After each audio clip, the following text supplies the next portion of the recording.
protest, we wave signs, we yell slogans, we get angry. How the hell is anyone existing in Canada? Like, I feel trapped. I can't buy anything. I can't afford the rent these days. Why living in Canada sucks. And here are our top 5 reasons why we've decided to leave Canada. Here are some reasons why I left Canada and why others may be leaving. Sa pagkakataong ito, ating pag-uusapan ang patungkol sa kung ano ang nangyayari ngayon sa bansang Canada. Bakit nga ba bawat 20 minutes ay may umaalis na isang immigrant palabas ng bansang Canada?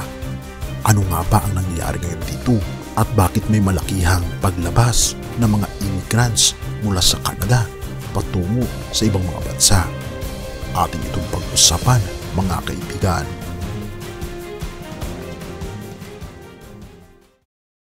Bata pa lamang ako ay pangarap ko na talagang pumunta ng Canada.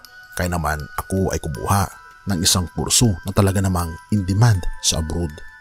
At pagkatapos kong graduate, ako ay nag-apply sa isang agency na kung saan ako raw ay mapalad na nabigyan ng scholarship patungo sa Canada.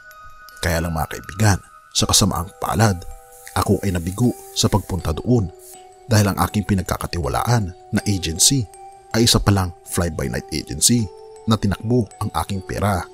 Ngunit ganun pa man, hangang-hanga ako sa lugar ng Canada at pinapangarap ko talaga ang pumunta dito noon pa. Ngunit nang mabasa ko ang patungkol sa Canada ngayon na unti-unting umaalis ang mga immigrants palabas ng bansang Canada, ay dali-dali kong tinignan ang mga rason kung bakit ito nangyayari sa kanilang bansa. Oo mga kaibigan, may malaking pangyayari ngayon na nangyayari sa bansang Canada. Ika pa dito, people are leaving nearly every 20 minutes. Real-time demographic data on the country's population from Statistics Canada shows that at least one person leaves the country roughly every 20 minutes, and while it may not seem like a lot, those leaving are often some of the country's most prosperous. At ang nakapagtataka nito mga kaibigan, bakit ang pinakamahiyaman sa bansang Canada ay umaalis mismo ng Canada?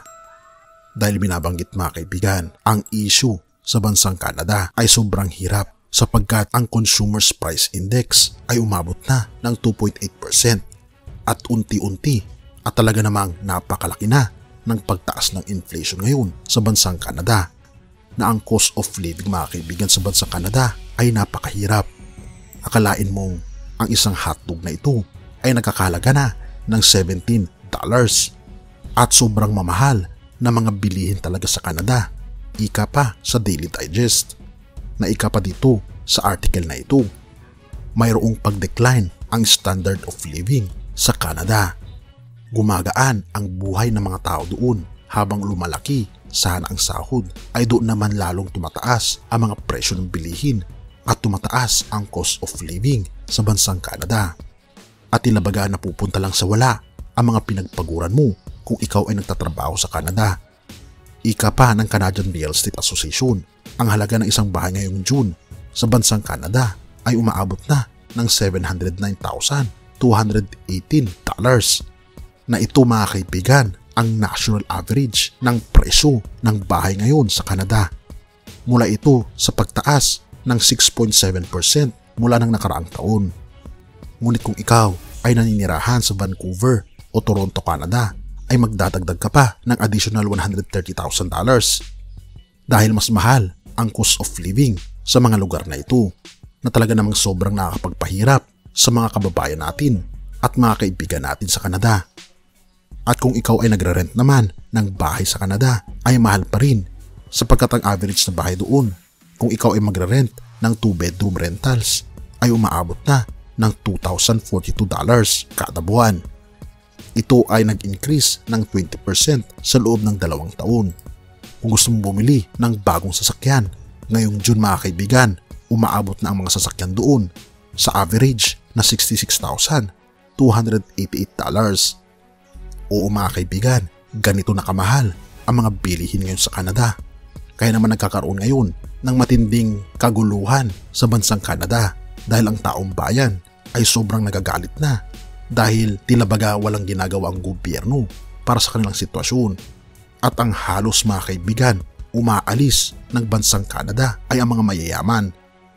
Kung ang mayayaman ay sobrang nahihirapan na, paano na lang ang mga bagong salta ng mga immigrants sa bansang Canada na kung ating makikita, paano kaya sila magsusurvive doon? Marami akong kaibigan sa Canada ngayon at siguro ay tatanungin ko sila kung totoo nga ba ang krisis ngayon na nangyayari ngayon sa Canada. Tunay nga mga kaibigan na hindi lamang sa Canada nakakaranas ng ganitong paghihirap dahil maging sa ating bansa ay ramdam natin ang paghihirap dahil na rin sa pagtaas ng krudo at ng gasolina. Dahil na rin ito mga kaibigan sa pagpigil ng Russia na hindi mag-supply ng langis sa bansang Amerika, habang ang China at Amerika ay nagkukulang din sa produksyon ng petrolyo. Kaya naman apektado ang ating bansa na umaabot na ng additional 7 pesos sa pag-angat ng petrolyo na talaga namang umaaray na ang ating mga kababayan. Ngunit ito ang masasabi natin mga kaibigan, ang ating planeta ay hindi ito ang ating tunay na tahanan. Mga Hebrew 13 verse 14 to 16, sapagkat hindi rito sa lupa ang tunay na lungsod natin at ang hinahanap natin ay ang lungsod na darating. Kaya't lagi tayong mag-alay ng papuri bilang handog sa Diyos sa pamagitan ni Jesus. Papuring mula sa ating mga labi na nagpapahayag ng ating pagkilala sa kanyang pangalan, at huwag nating kaligtaan ang paggawa ng mabuti at ang pagtulong sa kapwa sapagkat iyan ang alay na kinalulugtan ng Diyos. Tunay nga mga kaibigan, ang ating tinitirhan ngayon ay hindi ito ang ating permanenteng tahanan.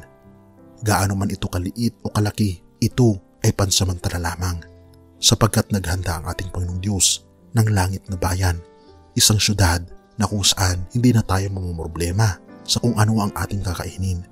Hindi na tayo mamumroblema sa mga renta at hindi na tayo mapapagod sa kaiipon ng pananalapi upang pambayad ng renta at pagpapatayo ng tirahan sapagkat nakahanda na ang ating mga bahay sa langit na bayan. Ang nais lang ng ating Panginoong Diyos ay kilalanin natin ang ating Panginoong Hesus bilang siya ang tanging daan patungo sa tunay nating tahanan. At siya lang ang magbibigay sa atin ng susi patungo sa kalayaan sa makasalanang mundo na ito. At mararanasan natin ang buhay na punong-puno ng kagalakan dahil sa ating Panginoong Hesus. Purihin ang ating Panginoong Diyos at salamat kaibigan sa iyong panonood. Tayo manalangin. Ama naming banal, makapangyarihan naming Diyos, kami po'y lubos na nagpapasalamat sa inyo dahil ang aming mundo ay punong-puno Panginoon ng paghihirap. Ngunit kami po'y nagpapasalamat dahil meron po kayong plano para sa amin. Inihanda po ninyo Panginoon ang langit na bayan na aming pong pagtitirahan, na ito Panginoon ay isang bagay na sobra naming ipinapasalamat sa inyo. Ngunit nais po namin maramdaman Panginoon ang presensya ng aming Panginoon Kristo dahil aanin namin ang napakagandang bahay sa langit na bayan.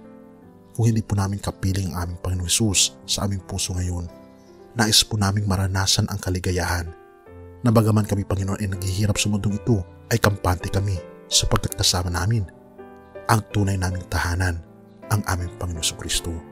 Purihin ka o aming Panginoong Diyos at salamat po sa pagdinig ng aming mga panalangin at patawarin po kami sa lahat ng aming pagkukulang at pagkakasala pagkat ito ay aming samot hiling sa matamis na pangalan ng aming Panginoong Hesus.